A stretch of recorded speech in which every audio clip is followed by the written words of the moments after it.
Boa noite. Prefeitura do Cabo afasta a secretária após polícia apontar farsa em atentado.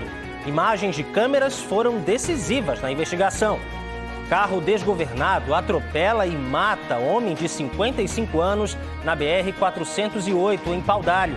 Vítima havia perdido o filho 2 meses antes em outro acidente. Também em Paudalho, um homem que caminhava sozinho pela rua foi surpreendido e arremessado por um boi depois de levar uma cabeçada. Família de agricultor morto afogado em Lagoa do Carro cobra alertas mais eficientes sobre a abertura de comportas na barragem de Carpina. Vem aí o El Ninho. Ao vivo da APAC, vamos explicar quais podem ser os impactos desse fenômeno climático aqui no estado. E a gente repercute a convocação da seleção brasileira para a Copa do Mundo. Tem jogador formado aqui em Pernambuco na lista de Ancelotti.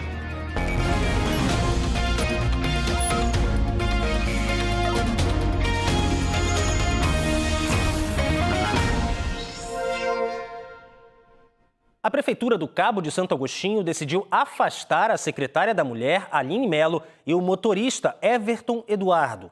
O inquérito da Polícia Civil apontou que eles mentiram quando disseram que foram vítimas de um atentado em março deste ano. De acordo com a delegada, a conclusão do inquérito mostrou que a secretária da Mulher do Cabo, Aline Melo, o motorista e o motociclista forjaram a tentativa de assassinato. Os depoimentos confrontados com imagens de câmeras de segurança trouxeram inconsistências. Foram usadas câmeras de 2 estabelecimentos da PE 28, que serviram para as investigações. Um dos vídeos mostra, antes do suposto atentado, uma parada da caminhonete e da moto às margens da rodovia sentido Gaibu. A interação entre os integrantes durou 17 segundos. As imagens foram fundamentais. A delegada disse que a secretária relatou estar distraída nesse momento. O motorista, quando a gente apresentou as imagens, permaneceu em silêncio, sob orientação jurídica, que ele estava acompanhado de advogados. A passageira, após mostrada a imagem, disse que, eu lembrei, realmente agora teve essa parada. E questionado, insistindo sobre o que teria sido essa conversa de 17 segundos, a passageira disse que não prestei atenção. Insistindo, a gente foram 17 segundos. Aí a passageira disse, realmente, o carro teve uma parada lá e eu percebi quando o motorista ou pegou ou recebeu alguma entrega. Neste outro vídeo, dá para ver os veículos voltando pela mesma rodovia, desta vez no sentido contrário a Gaibu.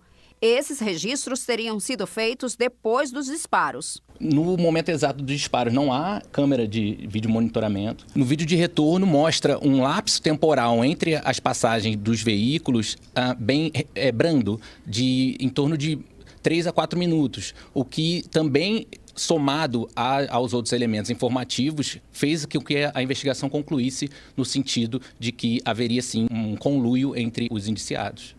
Durante as investigações, a polícia concluiu que o pai do motorista é o dono da moto e o autor dos disparos cometidos contra o carro onde estavam o filho dele e a então secretária da Mulher do Cabo de Santo Agostinho, Aline Melo. O falso atentado teria acontecido em 26 de março. No dia seguinte, a secretária da Mulher do Cabo de Santo Agostinho, Aline Melo, e o motorista dela prestaram depoimento à Polícia Civil. Disseram que foram alvo de disparos enquanto passavam pela rodovia PE 28, num trecho conhecido como Matinha. Numa entrevista à TV Globo, em março, Aline Melo disse que suspeitava que o crime poderia ter sido motivado pelo trabalho dela no combate à violência de gênero no Cabo de Santo Agostinho. A passageira e o motorista vão ser responsabilizados pelo delito de fraude processual, falsa comunicação de crime e denunciação caluniosa. E o motorista, o piloto da moto que efetuou os disparos, que sim foram efetuados os disparos, o carro foi periciado e existem 2 disparos constatados. Ele foi denunciado pelo crime de fraude processual e tentativa de homicídio. A Prefeitura do Cabo informou que acompanhará o andamento das investigações e, caso haja confirmação de conduta irregular e responsabilização dos envolvidos, vai adotar as medidas administrativas cabíveis. O advogado Anderson Flecha, responsável pela defesa de Aline Melo, questionou o indiciamento. argumentando não ter laudo pericial nem exame técnico conclusivo. A defesa acredita no arquivamento do inquérito pelo Ministério Público. Nós não conseguimos contato com as defesas dos outros indiciados. Um homem foi morto a facadas depois de invadir uma casa e tentar estuprar uma jovem no Curado 2, em Jaboatão dos Guararapes. Ele foi assassinado pela mãe da vítima, que defendeu a filha do abuso sexual. Essa notícia está no G1 Pernambuco e você confere apontando a câmera do celular para o QR Code que está aí na tela. O homem de 43 anos morreu no local antes de receber atendimento. As duas mulheres foram ouvidas na delegacia e liberadas em seguida.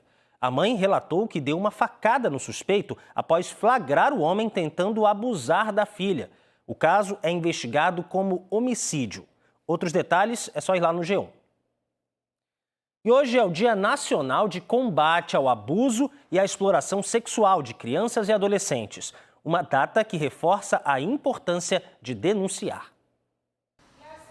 Não é fácil denunciar. É difícil, principalmente pelo medo e pela preocupação de não vão acreditar em mim e eu vou continuar sofrendo aquilo. Depende muito da pessoa que comete essa agressão e esse abuso.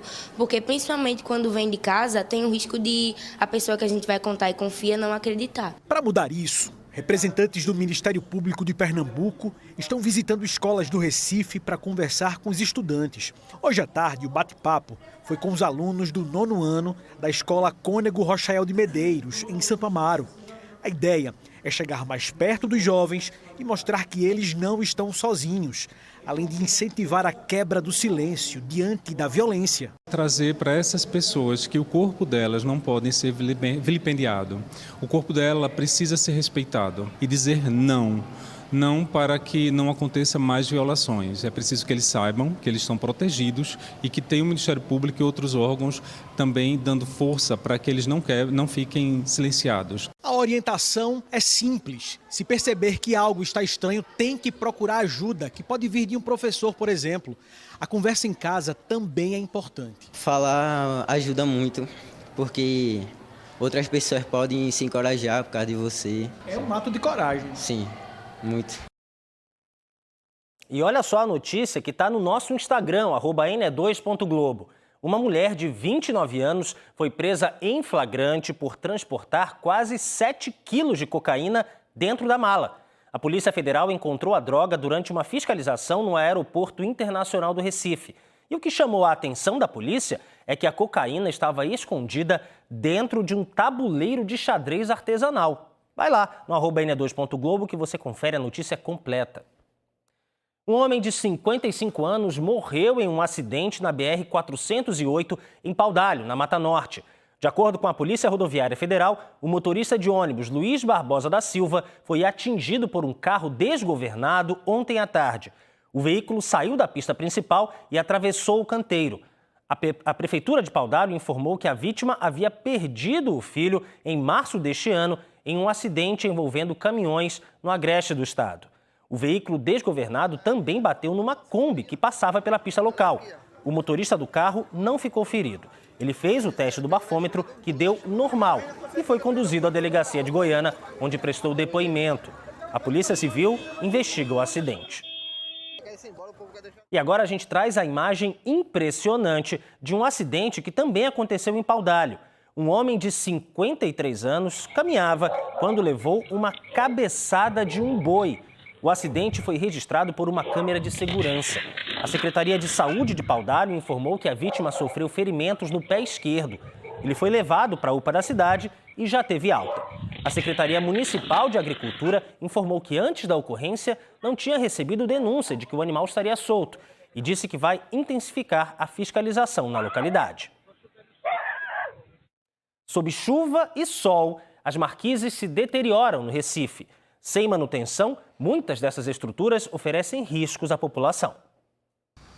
O que deveria servir de proteção hoje assusta quem passa por aqui e transformou a rotina de quem mora ao lado em preocupação constante. Passa crianças, que aqui tem escolas pela redondeza. E no domingo as famílias vêm para a igreja, estacionam um carro aqui, passam, então isso é perigoso. O alerta de Rosângela não é um caso isolado. Pelo Canal Globo, Bárbara Carneiro também denunciou o perigo no centro do Recife, nas ruas Nova, 7 de Setembro e Imperatriz. Segundo a engenheira civil Liliane Maranhão, fissuras aparentes podem indicar comprometimento da estrutura. Manchas de umidade, ferragens expostas e partes soltas também são sinais de alerta. Tudo isso a gente observa nessas estruturas que já demonstram que tem algum problema ali, que tem que ser realizada a manutenção. O que a gente observa é exatamente a falta de manutenção, né? Uma falta de uma impermeabilização na laje, acima dessas marquises. Outro problema comum é a sobrecarga. Placas metálicas, aparelhos de ar-condicionado e até entulhos colocados sobre a marquise podem comprometer a estrutura. Uma lei no Recife determina que a marquise deve ter altura mínima de 2,80 metros acima do meio-fio e pode avançar até 2/3 da calçada sem ultrapassar 3 metros. Além disso, deve ter calhas e um sistema embutido para levar a água até o escoamento da rua. Quando essas exigências não são respeitadas, o risco de desgaste aumenta. Por isso, é muito importante a fiscalização. No caso daqui do centro do Recife, a gente observa que os prédios são muito antigos. Então, o ideal é, a cada ano, você estar verificando essas marquises. Nem esperar 3, 5 anos como outras edificações. E tem que pensar que nós moramos numa cidade muito úmida, com poluição, maresia. Isso tudo, junto com a ausência de manutenção, faz com que essas estruturas possam entrar em colapso. Em janeiro, uma marquise desabou no Espinheiro e o prédio precisou ser esvaziado. Em maio, outra estrutura caiu em um carro na Avenida Visconde de Suassuna. Em Timbaúba, uma câmera de segurança registrou mais um desabamento. No centro do Recife, Helenilson já mudou o hábito ao andar pelas ruas. Antes de olhar as vitrines, ele olha para cima. A gente tem muito medo mesmo de andar por baixo dessas marquises, desses prédios aí, porque é perigoso mesmo. E aconselho ninguém nem passar, né? Depois do intervalo, a revolta da família do agricultor que morreu arrastado após a abertura de comporta na Mata Norte. O ENE2 volta em instantes, agora 7h19.